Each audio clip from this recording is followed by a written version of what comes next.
Christensen. Is she here? Yes, great. Thank you, Christine.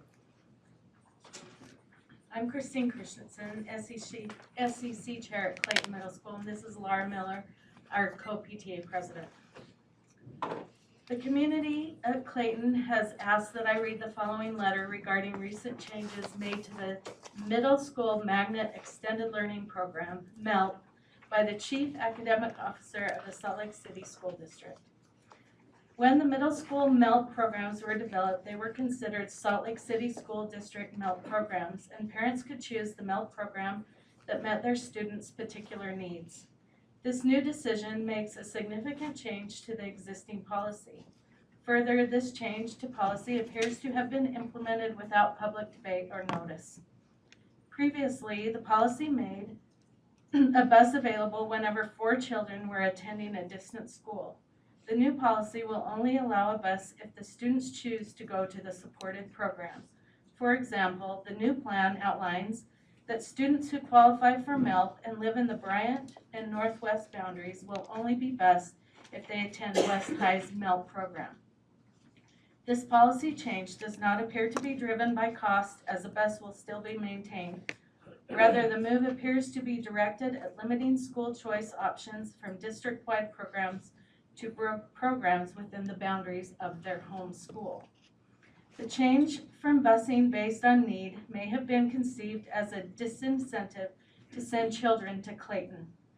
Alternatively, the new policy appears to favor certain middle school programs over others. Rather than benefit the community at large, this new policy is more likely to make the parents replace the bus with a carpool system. Such a change would limit the benefits available to those students without conferring commensurate benefit on the broader community. The Clayton community is comprised of caring, concerned, and engaged parents who strive to support excellence in education. Several of our parents were upset when they realized that their input was not solicited in this major decision that shifts middle school MELP programs from district programs to homeschool programs. Such a change warrants public input, notice, and discussion. We look forward to the opportunity to be involved and engaged in this decision-making process to resolve this policy change. We look forward to your response to our concern. Sincerely, Christensen, SEC Chair, Garrett Delavan, the SIC Chair, Angela McKellar, PTA President, and Laura Miller, PTA President. We look forward to your response to our concern. Sincerely, Christensen, SEC Chair, Garrett Delavan, the SIC Chair, Angela McKellar, PTA President, and Laura Miller, PTA President. Thank you very much for your comments, and especially for sending it to us in advance. That's actually very helpful to be able to read it, and it will be reflected in the minutes. As those of you who are in the audience typically know, we don't engage in a dialogue in public comment session of the board meeting, but we will be in touch with you. I think it's important to acknowledge that you have to be careful when we use the word policy, because this is not spoken of in board policy, and decisions about busing have always been administrative decisions, not board decisions. But it doesn't mean that we can't continue to talk about it, and I know that there are ongoing meetings actually scheduled as early as tomorrow to continue to try to understand this issue and its effects, and to come to a decision that will be good for the whole district.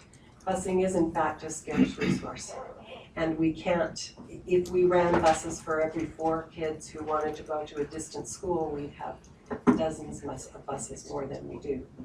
So we can bring it back to the board if necessary, and I know Melissa has a desire to talk about it further, so thank you for coming to us. Thank I you. appreciate it. Heather, so if Melissa has a desire to talk about it, I'd like to be the second person to request that does come to the board, because my reading of state law is different from what you just said, is if bus routes are approved by the local Board of Education, not by the administrator. So we definitely need to have a conversation, a transparent one on the board, if you think that that's an administrator decision.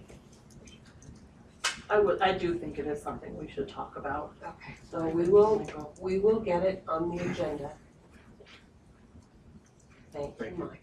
Thank you, Melissa. All right. Next, it's unclear to me from the sign-in whether both Stan Ellington and Josie Valdez want to speak or just